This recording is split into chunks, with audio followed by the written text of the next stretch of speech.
அஸ்ஸலாமு அலைக்கும் வரஹ்மத்துல்லாஹி வபரகாத்துஹு.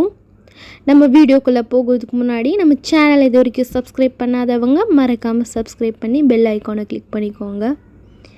இந்த வீடியோவில் நாம் மாற்று மத சகோதரர்களுடன் வியாபாரம் செய்யலாமா என்பதை பற்றி பார்க்கலாம்.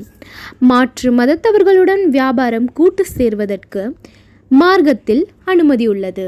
நபி ஸல்லல்லாஹு அலைஹி வஸல்லம் அவர்கள் கைப்பறை வெற்றி கொண்ட போது அங்கிருந்த யூதர்களுடன் வியாபாரம் ஒப்பந்தம் செய்து கொண்டார்கள்.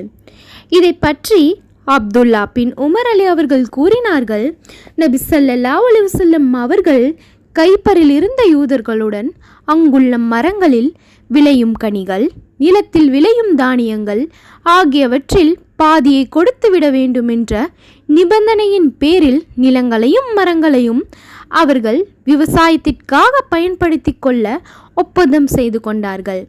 இந்த நிலங்கள் மற்றும் மரங்களின் விளைச்சலில் இருந்து நபி ஸல்லல்லாஹு அலைஹி வஸல்லம் அவர்கள் தம் மனைவிமார்களுக்கு 80 வசக்குகள் பேரிச்ச பழமும் 20 வசக்குகள் வாட்கோதுமையும் ஆக 100 வசக்குகள் கொடுத்து வந்தனர்.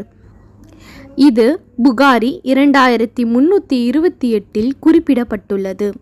எனவே மாற்று மத சகோதரர்களுடன் சேர்ந்து வியாபாரம் செய்வது மார்க்கத்தில் தடுக்கப்படவில்லை, அனுமதிக்கப்பட்டிருக்கிறது. இன்ஷா அல்லாஹ் நாம் அடுத்த வீடியோவில் பார்க்கலாம். மறுமையில் உயர்ந்த சுவனத்தை பெறக்கூடிய பாக்கியத்தை அல்லாஹ் நம் அனைவருக்கும் தருவானாக. ஆமீன். அஸ்ஸலாமு அலைக்கும் வரஹ்மத்துல்லாஹி வபரகாத்துஹு.